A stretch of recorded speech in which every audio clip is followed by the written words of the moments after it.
Good morning. We are extremely pleased that you're here. It is good to come together for the purpose of co-creating. Do you agree? Yes. You're knowing what you're wanting? Yes. You like that feeling of desire? Yes. It's a good thing, isn't it? Yes. You came into this environment specifically to discern your personal and important preferences. And once you figure it out, and it isn't hard, is it?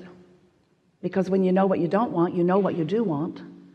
So once you have an idea, once you've launched that vibrational rocket of desire, everything in the universe moves forward to assist you in the having of it.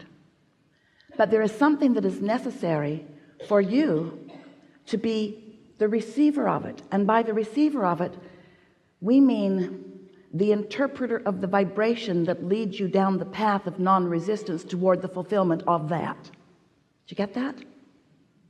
Because you live in a vibrational universe. You are a vibrational being.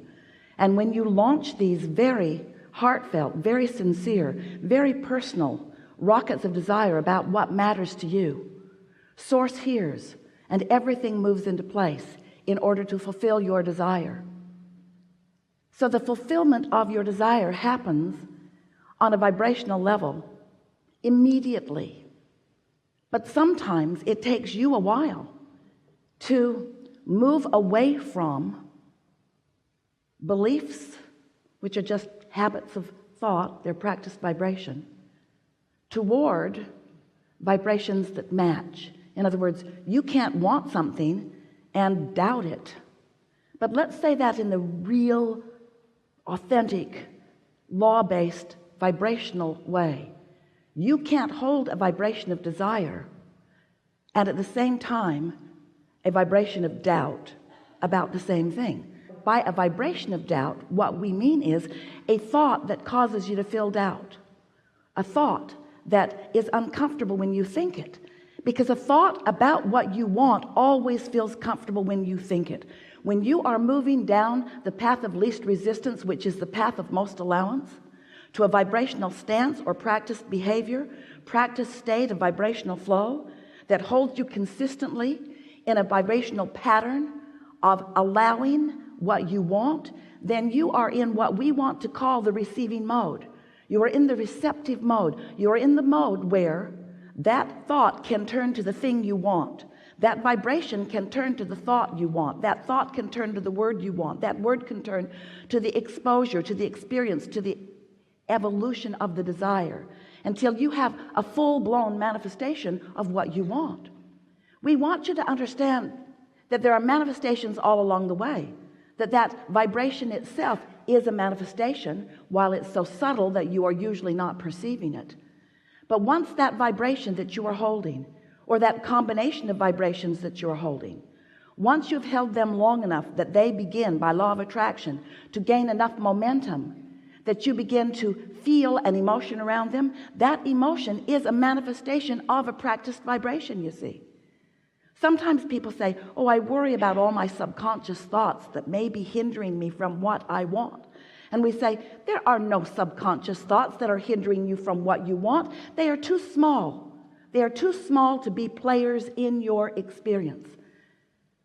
But if a vibration is large enough, if a vibration has enough momentum, if a belief that you hold has enough momentum and matches the desire that you hold, you will feel the manifestation of positive emotion.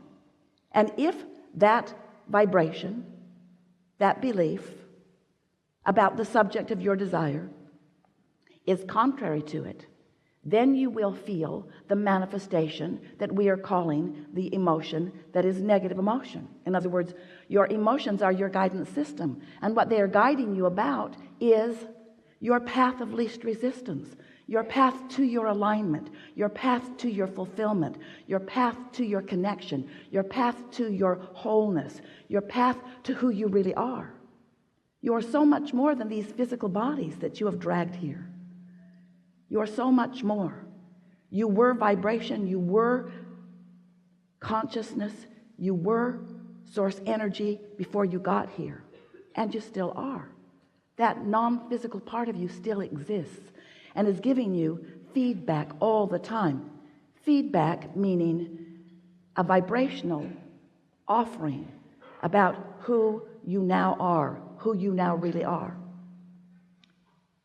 That larger part of you, since it still exists and still is offering a clear signal, can be felt by you through your emotions. Because when you're on the wavelength of that clear signal, you feel the flow, you feel the connection, you feel the wholeness, the fullness, what you might call love, what we like to call appreciation. But when you get all balled up in beliefs that contradict who you really are and what you really know, then you feel your departure is too strong a word. You feel your diversion, you feel your resistance, you feel your not going with the flow of who you really are.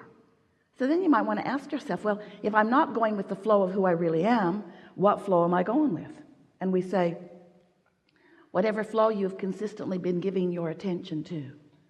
So while we are here together today, there are some things that we want to help you to realize in the clearest fashion that you have ever found. And that is, we want you to leave here with a sense of who you really are and what it feels like to be in complete alignment, alliance, harmonics with who you really are. We want to awaken within you a keen awareness of your own guidance system. We want you to understand that your emotions guide you to what we consider to be the most important concept of everything that we teach here, and that is the path of least resistance. For a while we called this gathering the science of deliberate creation, but you got weird about it.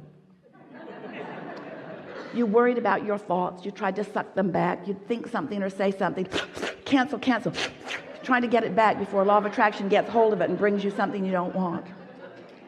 And so we want to put the emphasis not upon what you're doing. We want to put the emphasis upon the basis of how you feel. Because if you can get a handle on taking the path of least resistance, which means the path of the thoughts that feels the best early on, then what happens is you join forces with the whole of who you are. You offer a vibrational signal that is irrefutable, that is undeniable, that brings about harmonics of this universe in a fashion that few of you are yet to understand and very few of you are yet to experience on an ongoing basis, while every single one of you could do it today if you can hear what we're going to give to you today. You create your own reality, and the way you do that is by offering a vibration. And you offer your vibration by the attention that you give to things. You have been so interested in being objective, in weighing the pros and the cons and the pluses and the minuses. And there is some advantage to that because it helps you to carve out clarity about what you want. But once you have defined what you want, if you could just decide that you are going to give your attention to what you want and spend no time defending anything, so that your path is this clear path, then you'll have it. And we're going to talk about it and talk about it and talk about it until you get it, until you know it, until you own it, until you are it. And your guidance system will let you know from this point forward whether you are it, whether you are are-ing it in the moment, or whether you aren't are-ing it in the moment. In other words, you'll be able to tell whether you're in sync with who you really are or not. So, path of least resistance, sometimes, especially to those who want to control you, doesn't sound like such a good idea, because they have taken some benefit by you not following your own guidance system about what's better for you. They like you to respond to the peer group pressure, or to the employer pressure, or to the mate pressure, or to the relationship pressure, or to some sort of pressure. They want you, most everyone do, you do too, you want people to behave the way you need them to behave so that you can feel good. And if you've got someone in your life who is not behaving the way you need them to behave in order for you to feel good, we know that you spend quite a bit of time thinking about that person and their bad behavior and giving them the credit for why you don't feel good. I would feel so much better if you would be different than you are. The problem with that is you can't control the way they are. So you give up all of your power and all of your alignment in the futile attempt to control something that has never been and will never be any of your business. Everybody gets to choose their path of least resistance. And the thing that's tricky about that is that it feels to you like you would like to choose your path of least resistance, but they should also choose your path of least resistance. And we say, that's not how it works. You got to get to this place where you're really going to let them choose their path of least resistance. So until you do that, you're just bumping up against this and bumping up against this. And we say to you, we love you so much. But what we notice is that you're living such conditional lives. If this condition would change, then I'll feel good, you say. Or if that condition would change, then I'll feel good. But you can't control the conditions. So you get all balled up in this futile conversation with people up close to you and people on television, with the whole world, that if they would just be different, you would feel better. And what we want you to understand, Esther said the other day, I keep catching these 4-second glimpses where I can see a world where each one of us really is following our path of least resistance. And in doing so, we're lined up with all that we are. So we are in confidence and clarity and love. And then from that vibrational stance, law of attraction matches us up with somebody else who in that moment, not forever, not having always been there, and maybe not will ever be there, but in this moment is a vibrational match to that too. And we have this wonderful, albeit temporary, ride together. And then off I keep going on my path of least resistance, and off they keep going on their path of least resistance. But so often you're not looking for the confident, secure, eternal, ongoing connection with who you really are. You're looking for the approval from somebody else. Do you like what I did? Do you like how I feel about this? Do you agree with me? Esther would say to Jerry, I really want to talk about this. I really want to know what you think.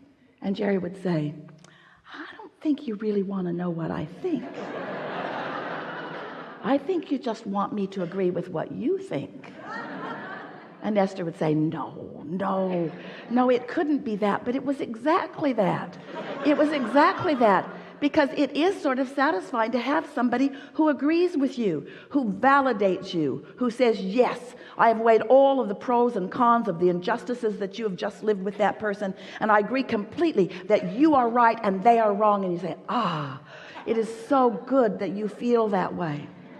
But the problem with that is, if you can catch them, if you can entice them into your little needy web, and if they will go along with you in that little needy web, both of you have diverted your path from who you really are, and now you really do need each other to commiserate because you have temporarily disconnected yourself from all of the resources of who you really are.